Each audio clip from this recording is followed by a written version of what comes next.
Herkese merhaba arkadaşlar, kanalımıza hoş geldiniz.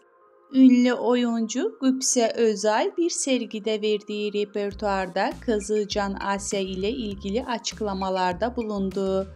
Barış Arduç'la olan evliliğinden adından söz ettiren Güpse Özay, kızı Can Asya'nın kendisinden ve eşinden hangi özelliklerini almasını istediği yönünde sorulan sorulara cevap verdi.